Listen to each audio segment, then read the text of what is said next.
The dead body lay on the street all night and into the next morning. Finally, with the cold January sun firmly in the sky, a hotel owner judged the scene to be safe enough to venture outside. He dragged the dead man off the main street of Las Cruces, New Mexico. The previous night, a man named Quirino Fletcher was running his mouth. He bragged about escaping from a prison in northern Mexico. He had been sent to jail for murdering a man from Texas named Mansfield. Well, here in Las Cruces, he ran into friends of Mr. Mansfield. They didn't like his boastful talk of having killed their buddy.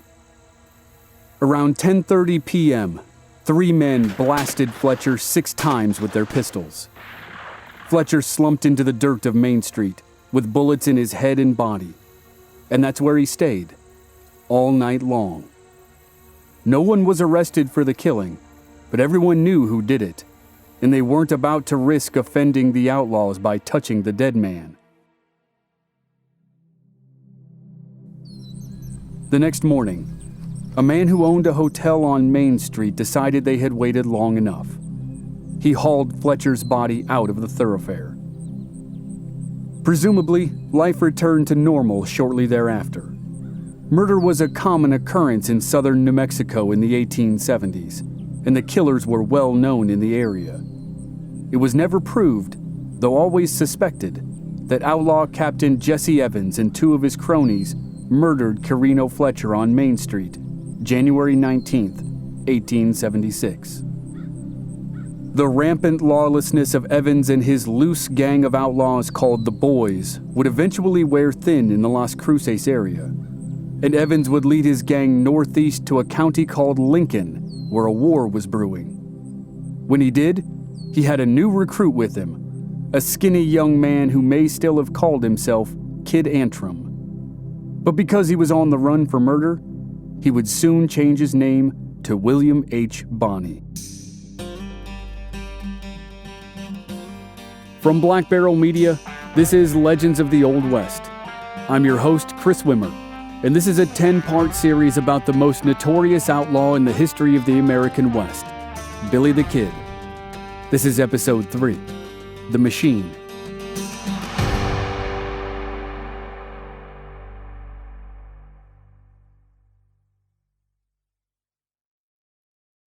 Henry Antrim's movements are predictably hard to track after he fled Fort Grant in the wake of the killing of Frank Cahill. We know he headed east, back toward the area around his former hometown of Silver City. He probably followed the old smuggling trails that flowed through southern Arizona and New Mexico.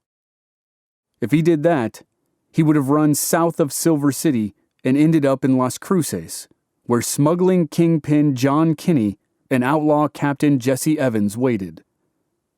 Jesse and his loose-knit band of killers and thieves had been on a horse-stealing spree in the fall of 1877. They snatched horses in the Las Cruces area and then drove them up to Lincoln. Then they stole horses in Lincoln and drove them back to Kinney's ranch near Las Cruces. And it was on one of these raids that a man recognized a new member of Jesse's gang. On October 1st, 1877, Jesse Evans and 7 of his men stole some horses from a camp in the mountains south of Silver City. The next day, the thieves passed a man on the road who knew Henry Antrim from Silver City, and the man recognized the young outlaw as one of the group. It was the beginning of a whirlwind month for the Kid. As the group moved northeast toward Lincoln, they picked up members of the overall gang. By the time they got to the small town of Tularosa, they were 17 strong. They got drunk and shot up the town and terrorized the citizens. Then they moved up into the mountains south of Lincoln, where they received 2 important visitors, John Riley and James Longwell. Big changes had taken place around Lincoln in the spring and summer of 1877, before a drifter named Kid Antrim joined the boys. Lawrence Murphy, who had been the czar of Lincoln County for almost a decade, was drinking himself to death. By the spring of 1877, he was basically useless. He sold his share of the L.G. Murphy Company to his protege, Jimmy Dolan. Dolan changed the name of the operation to the James J. Dolan Company, and he promoted the store's clerk to full partner. That partner was John Riley. So now Jimmy Dolan and John Riley ran the organization known as the House, which was backed by the corrupt political machine called the Santa Fe Ring. At the same time as the leadership and ownership of the House passed from the old guard to the new guard, a young Englishman partnered with a Scotsman to form a competing company. John Tunstall, the Englishman, had arrived in Lincoln a year ago, in the fall of 1876. By the spring of 1877, as Jimmy Dolan took over for L.G. Murphy, Tunstall had bought land and cattle in Lincoln County. And, in August, he completed construction of a store in the town of Lincoln that would be a direct threat to Jimmy Dolan's store. Tunstall was supported by a Scotsman named Alex McSween. McSween had been the debt collector and lawyer for the Murphy-Dolan store before they'd had a falling out. The falling out proved to be an ongoing situation, and it would have terrible consequences very soon. But at the moment, the co-owner of the James J. Dolan store, John Riley, and an employee of the store, James Longwell, were having a party with outlaws at a mountain retreat. Dolan and Riley had long been associated with outlaw Jesse Evans and the gang of thieves known as the Boys. The Boys stole cattle and horses and sold them at rock-bottom prices to the Dolan Company. Then the Dolan Company sold them to other buyers who never asked where they came from. It was a sweet racket, but there was one problem. The young upstart Englishman, John Tunstall. Tunstall was planning to cut in on Jimmy Dolan's action, and Dolan was not going to allow that to happen. The escalation toward war was about to begin.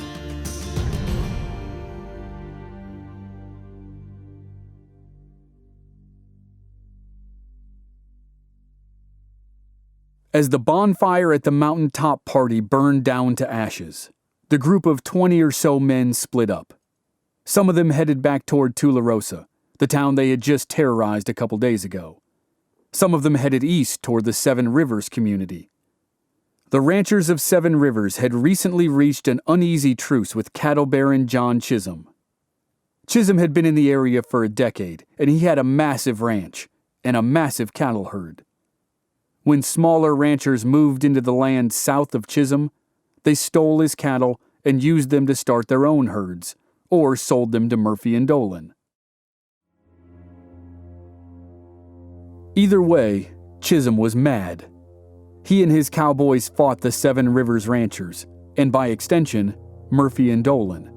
Shots were fired and people were killed, but ultimately the two sides were able to make a tentative peace. And at this point, Chisholm didn't actually own the cattle that roamed his lands. He had sold the entire herd to a company in St. Louis, and the man who had brokered the deal was Alex McSween. So that's how the two sides stacked up. Jimmy Dolan was on one side, allied with the Santa Fe Ring, the Seven Rivers Ranchers, and the outlaw gang run by Jesse Evans. And John Tunstall was on the other side, allied with small-time lawyer Alex McSween and cattle king John Chisholm, who was easing into retirement. And if that sounds like a mismatch, it was. And it would have tragic consequences in just a couple months. Henry the Kid Antrim would join John Tunstall's side soon, but for now, he was in Jesse Evans' gang. He was at the mountaintop party, and he was riding down to Seven Rivers with the rest of the outlaws. But this is where fate would intervene for the Kid. When the bandits rode into the Seven Rivers area, most of them stayed at one ranch, while the Kid stayed at another. No one knows why the Kid went to a separate ranch, but it might have changed his life. Because John Tunstall's foreman was on his way to Seven Rivers to arrest Jesse Evans.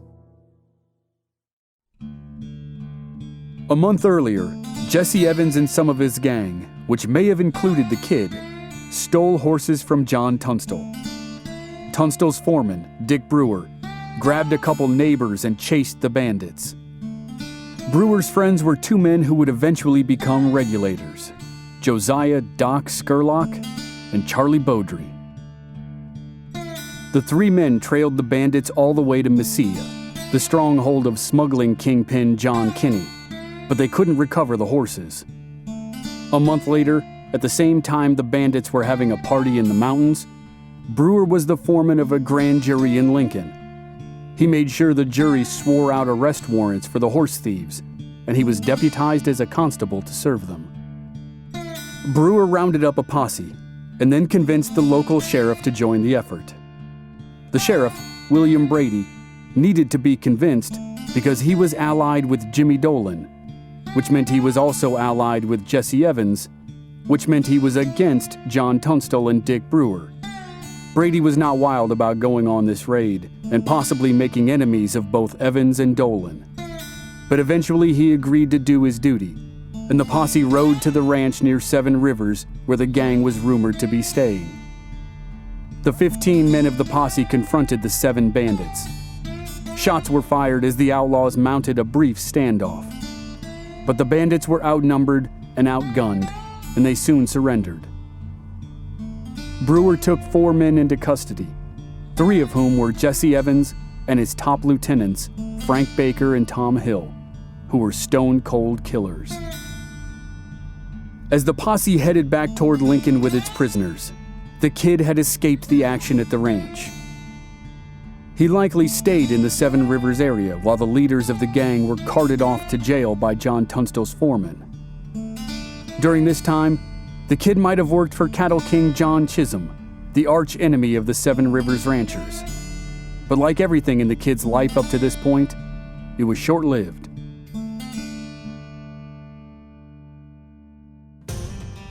The outlaw gang needed to break its leaders out of jail, and the kid would soon find himself in jail. And at that point, he would reach a crossroads in his life, and he would likely be offered a deal by John Tunstall and Dick Brewer.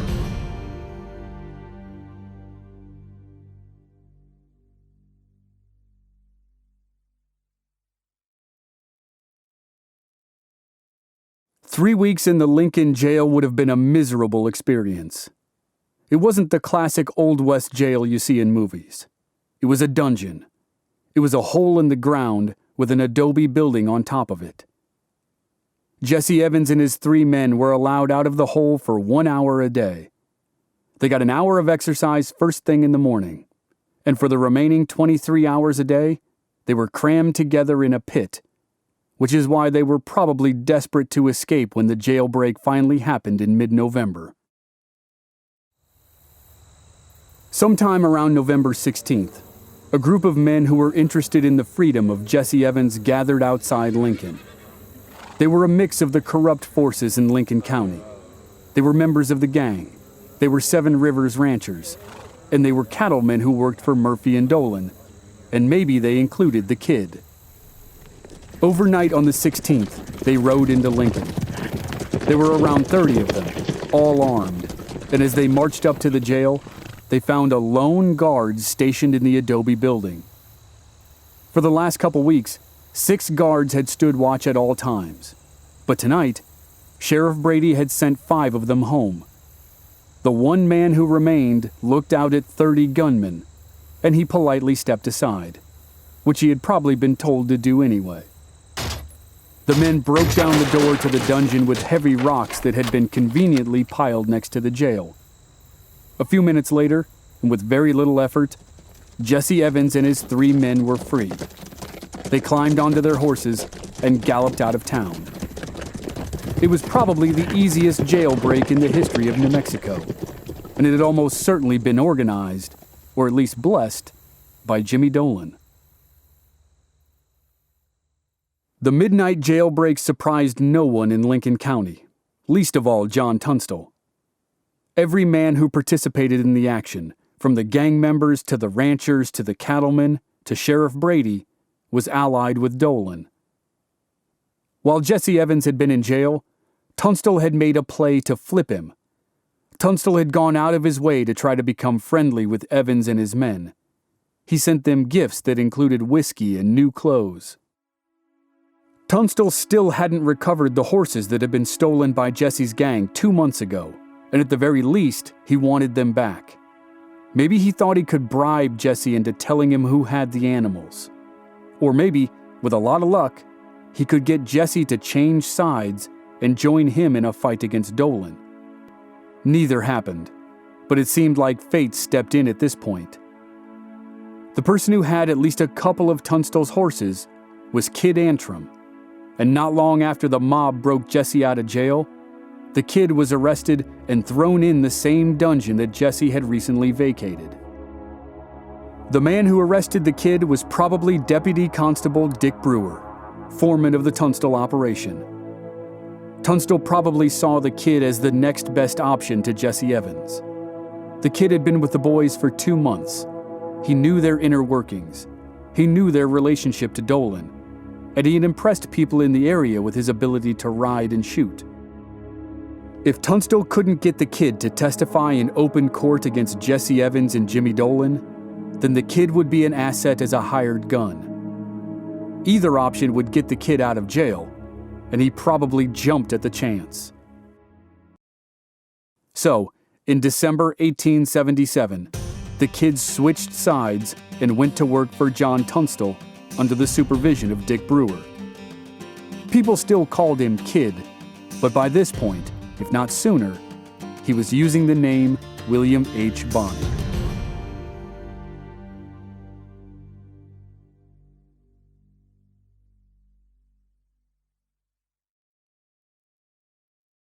No one knows for sure where the name William H. Bonney came from. The best guesses are that Billy adopted his stepfather's first name, William, and then used his own first name, Henry, to complete the first 2/3 of his famous alias. As for the Bonney, a respected New Mexico historian named Herman Weisner theorized that Bonney was the kid's original last name.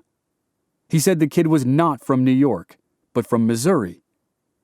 Weisner spent years tracing the lineage of a family in Missouri named Bonney, and he speculated that the kid's mother, Catherine, was actually born Catherine Bonney. So when it came time for the kid to give himself a new name, he simply reverted back to his old name, Henry Bonney, and then added William to the front. Regardless of the origins of the name, the kid was now Billy Bonney, and he was about to become a kind of bodyguard and enforcer for John Tunstall. He was probably the smallest and skinniest enforcer in the Old West, but Tunstall couldn't afford to be picky about his gunmen. And Bonney and the other men of Tunstall's crew would be pressed into service in less than a month. A rapidly escalating series of events threatened the lives and property of John Tunstall and his advisor Alex McSween. It began around Christmas, when McSween and cattle king John Chisholm were thrown in jail in Las Vegas, New Mexico.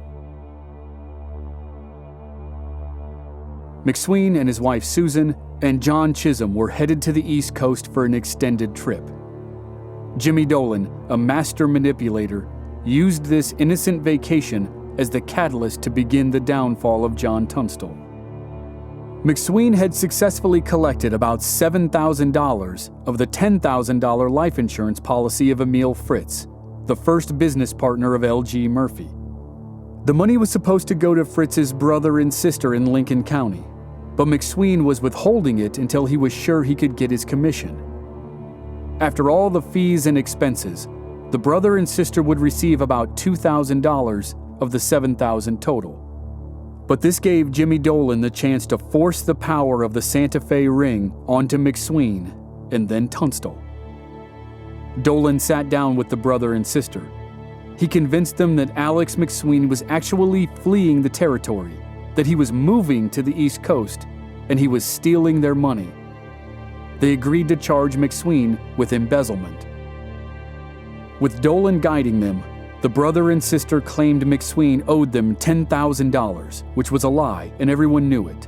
That sum was 5 times the amount they were owed from the life insurance policy, and it was many times more than the value of everything McSween owned. And that was how Dolan would destroy McSween and then Tunstall. Dolan planned to confiscate everything they owned to satisfy this huge debt. Dolan met with two of his friends, a district attorney and a district court judge, who were both staunch members of the Santa Fe Ring. They swore out arrest warrants for Alex McSween and John Chisholm, since Chisholm was allied with McSween and was traveling with him at that very moment. Then Dolan wired the leader of the Santa Fe Ring, Thomas Catron, and told him of the plan. Catron immediately wired the county sheriff who controlled the area around Las Vegas, New Mexico, and told him to arrest McSween and Chisholm on sight. And he did. As soon as McSween and Chisholm pulled into town, the sheriff threw them in jail. They fought through 2 weeks of legal nonsense and assorted misadventures before something happened that could be viewed as positive. And it certainly wasn't much. In the second week of January 1878, 2 deputy sheriffs escorted Alex and Susan McSween home to Lincoln, where McSween would be promptly placed under house arrest.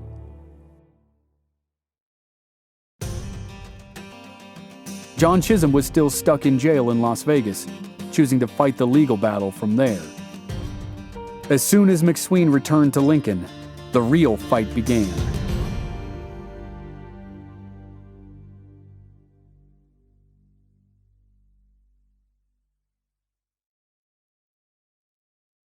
Jimmy Dolan kept the wheels of the Santa Fe political machine moving in an attempt to crush Tunstall and McSween, and he had fresh incentive to make his plan work.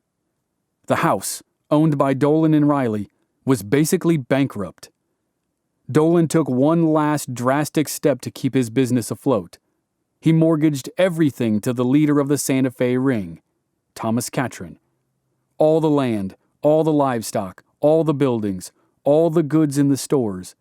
Dolan and Riley would lose it all if they couldn't turn their business around, which meant they had to wipe out Tunstall and McSween.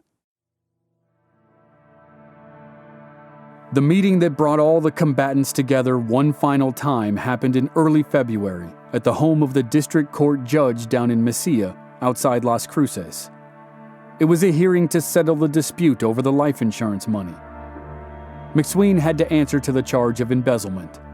He was there with 4 men: John Tunstall, the justice of the peace from Lincoln, his law partner, and a deputy sheriff from Las Vegas who had escorted him home and was now acting as his bodyguard. On the other side was the Santa Fe Ring, represented by the district court judge, the district attorney, Jimmy Dolan, and several others. After 2 days of haggling, it was decided that the case had to be postponed until April. The judge ordered McSween to be taken to jail until he could post bail, as an assurance that he wouldn't flee the county.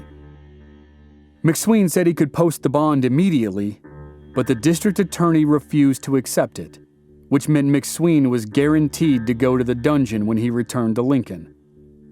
This was the Santa Fe Ring in action. McSween, Tunstall, and the rest of their party left Mesilla with the understanding that the whole mess would be revisited in 2 months. But Jimmy Dolan wasn't going to wait 2 months. As soon as Tunstall and McSween departed, Dolan met with the district attorney and they wrote a piece of paper that would lead to the first murder of the Lincoln County War.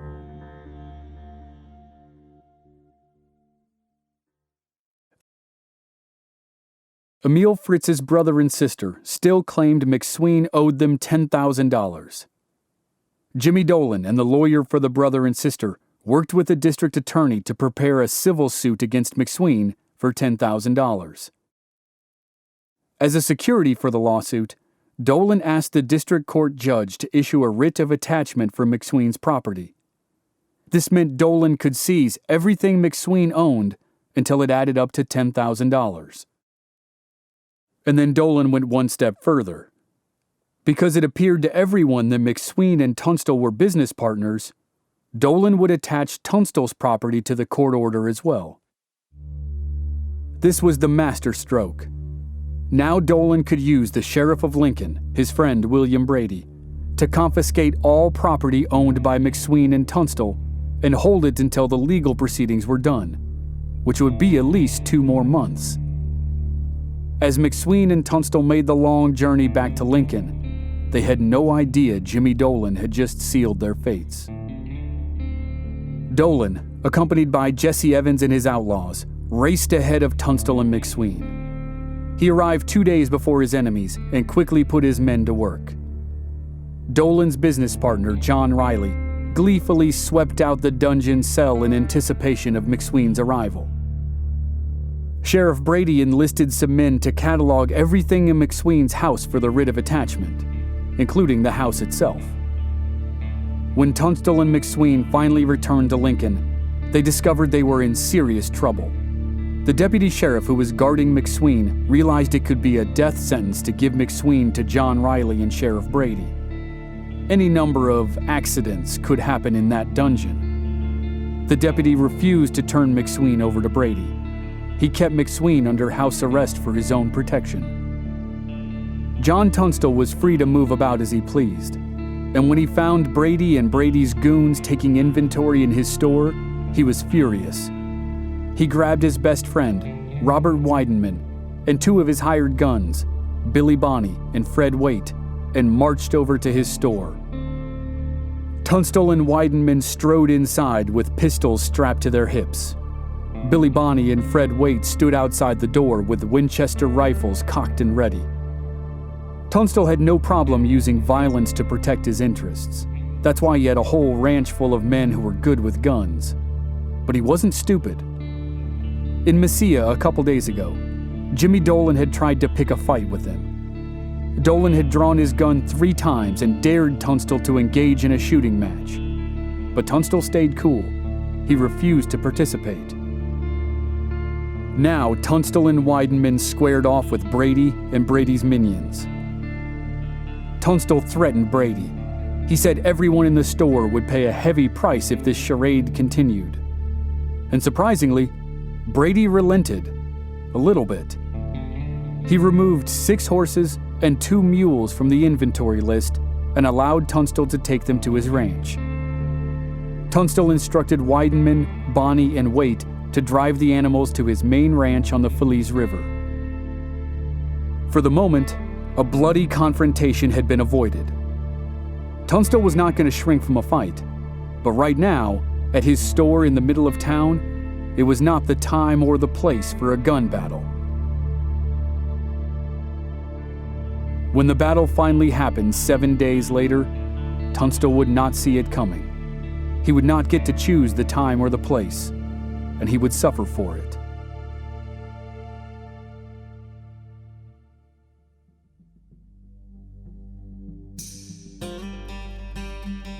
Next time on Legends of the Old West, the power struggle between Jimmy Dolan and John Tunstall escalates, and then finally leads to murder. A cold-blooded killing forces everyone to choose sides. There can be no middle ground, as Lincoln County is on the brink of open warfare. That's next week on Legends of the Old West. Research assistance for this season was provided by Aaron Aylesworth. Original music by Rob Valier. Editing and sound design by Dave Harrison. I'm your host, Chris Wimmer. If you enjoyed the show, please leave us a rating and a review on Apple Podcasts or wherever you're listening. Please visit our website, Black Barrel Media, for more details and join us on social media. We're Black Barrel Media on Facebook and Instagram, and B Barrel Media on Twitter. Thanks for listening. We'll see you next week.